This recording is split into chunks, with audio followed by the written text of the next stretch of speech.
आजच्या बार्शी तालुक्यामध्ये झालेल्या सर्व सार्वत्रिक निवडणुका त्याचबरोबर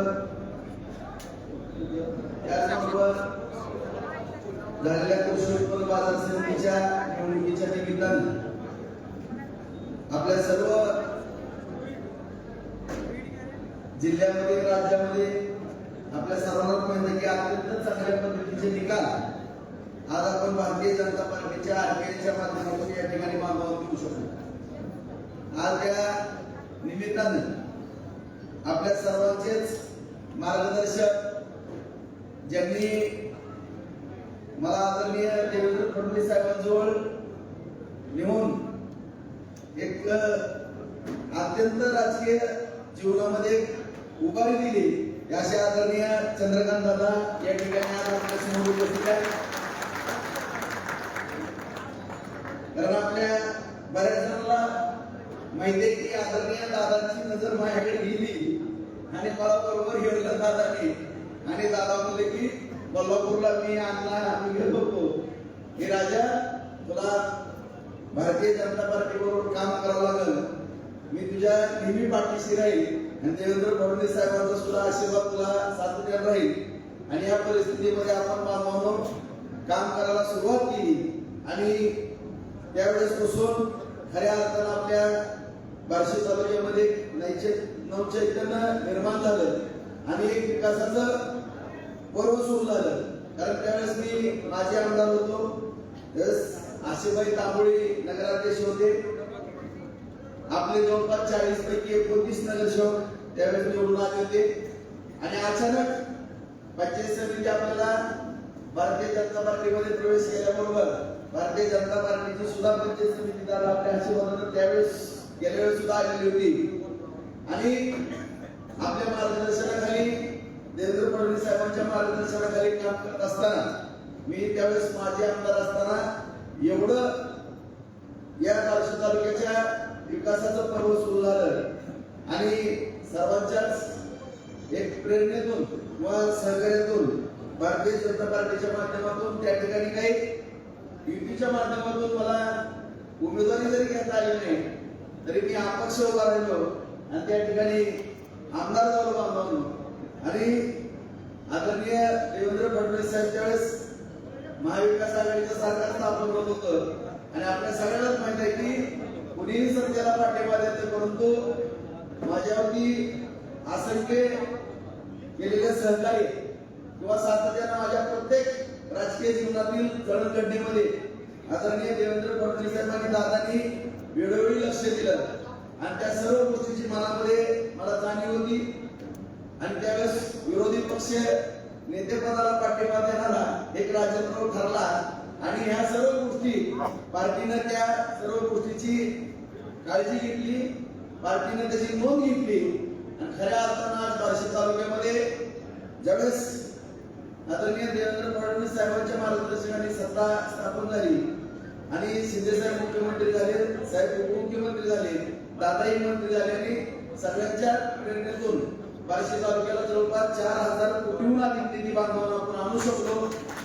आज आपल्या संपूर्ण बार्शी तालुक्यातील जवळपास आवर्जून मी दादांना सांगू इच्छितो की दादासाहेब बार्शी उपसा सिंचन योजना, साठवण तलाव, किती वेळ या सगळ्या ह्याच्यातून साधारण एक 2-3 महिन्यामध्ये जवळपास 50,000 एकर जमीन ओलिताखाली येते। एवढं मोठं काम आपण मला बरोबर घेतलं म्हणून एवढं शेतकऱ्यांसाठी तुमच्या सगळ्यांच्या प्रेरणेतून मी काम करू शकलो। बार्शी नगरपालिकेला 296 कोटीची योजना दिली, जलजीवन मिशनच्या योजना दिल्या। तुम्हीही दादा सोलापूर रस्ता तिथं 2 तास जायचे, तुम्ही 1 तासात आले, तोही रस्ता तुम्ही केला। त्याचबरोबर धाराशिव रस्ताही तुम्ही केला दादा आणि तुम्ही पीडब्ल्यूडीचे मंत्री असताना सगळ्या खऱ्या अर्थानं हे शहराच्या कडेचे रस्ते करण्याचं जाळं या ठिकाणी विकलं गेलं आणि अत्यंत चांगल्या पद्धतीने रस्ते, गटारी, दिवाबत्ती, नगरोत्थान योजना, भगवंत मैदान, त्याचबरोबर कोर्ट, सेशन कोर्ट, उपजिल्हा रुग्णालयाचा दादाचा वेळ कमी असल्यामुळे मी शॉर्टमध्ये सांगतो आणि ग्रामीण भागामध्ये सुद्धा प्रत्येक योजना या ठिकाणी मानवून आपण राबवू शकलो. अशा रीतीने जवळपास 4,000 कोटी रुपयाचा निधी, पीक विमा, सततचा पाऊस, त्याचबरोबर अतिवृष्टी या माध्यमातून 1,000 कोटी रुपयाचं सातत्याने शेतकऱ्यांच्या पाठीशी सरकार उभं राहिलं. आणि या सर्व गोष्टीची एक प्रत्येकाला काळजी होती. ठीक आहे, दुर्दैवानं आपण त्या खोलात जात नाही, परंतु विधानसभेला काही शासनाच्या माध्यमातून मी प्रयत्न करतो बांधवांना, परंतु त्या ठिकाणी काही तालुक्यातील माझ्या तरुण बांधवांचा माझ्याबद्दल गैरसमज झाला. त्याच्यामध्ये मीही काही चुकलो असलो तरी काही तरुणांवर चर्चा केली किंवा कोणती चूक नाही किंवा काही विषय झाला, सगळ्या गोष्टी मी आपल्यासमोर मांडल्या. आणि या सगळ्या तुमचा सगळ्या तालुक्यातला विषय जो विरोधकांनी उचलून धरला, विनाकारण भाऊ केला, कारण नसताना सगळ्या तालुक्यामध्ये संभ्रम निर्माण केला पाहून मी आदरणीय दादांना सुद्धा सांगू इच्छितो की दादा, एवढे निधी मिळत होता पाण्यासाठी किंवा सगळे उपलब्ध होत होते, मी जर मुंबईला थांबलो नसतो तर फार मोठं तालुक्याचं नुकसान झालं असतं. त्याच्यामुळे मला जनतेमध्ये जास्त फिरता आलं नाही. आणि त्याचा एवढा भाऊ केला विरोधकांनी की ते विधानसभेच्या 6,000 मतावरती येऊन ठेपलं गेलं. परंतु ज्यावेळेस जनतेच्या कोर्टामध्ये निवडणूक झाल्यापासून दादा मी न्याय मागण्याकरता गेलो, त्यावेळेस खऱ्या अर्थानं आज या बार्शी तालुक्यातल्या जनतेने फार मोठा न्याय भारतीय जनता पार्टी आणि आरबीआयच्या माध्यमातून या ठिकाणी आपल्याला सर्वांना दिलेला आहे. आज एवढी मोठी बाजार समिती अ वर्ग 18 पैकी 18 उमेदवार दादा आपले निवडून त्या ठिकाणी आले. बार्शी नगरपालिकेला सुद्धा 42 सीट आहेत, त्यामध्ये सुद्धा दादा 23 सीट आपण जिंकलो. 46 मतांना नगराध्यक्ष आपण त्या ठिकाणी निवडून आणू शकलो. त्याचबरोबर ग्रामीण भागामध्ये सुद्धा आज 6 जिल्हा परिषद आहेत. 6 पैकी 6 जिल्हा परिषद आपण भारतीय जनता पार्टी आणि आरबीआयच्या माध्यमातून आपण आणू शकलो. सगळे भारतीय जनता पार्टीच्या कमळ या चिन्हावरती उमेदवार आले. 12 पंचायत समितीचे कमळ या चिन्हावरती 12 पैकी 12 निवडून आले जातात. आणि 3 जिल्हा परिषदा जवळपास 10,000 आले, एक 9,000 9,500 एक आली, एक 7,500 आली, एक 5,500 जवळपास 52,000चं मताधिक्य आपल्याला ग्रामीण भागाने या ठिकाणी भारतीय जनता पक्षाला दिलं. 46 मताचं मताधिक्य शहराने दिलं. अशा पद्धतीनं हा कौल आपल्या भारतीय जनता पार्टीला या ठिकाणी टाकला. सर्व बार्शी तालुक्यातील शून्य वडीलधारी मंडळी, तरुण मित्र बांधव, माता भगिनी, शेतकरी बांधव, कष्टकरी या सर्वांनी दिलेला आहे. आता सगळ्यांची एवढी इच्छा आहे की आज 50,000 एकर जमीन बागायत झाली. आज एक MIDC साहेबांच्या आपल्या माध्यमातून झालेले त्या ठिकाणी 42 कारखाने छोटे मोठे उभारलेले. आज शहराच्या सुद्धा पाण्याचा प्रश्न जवळपास सुटत आले.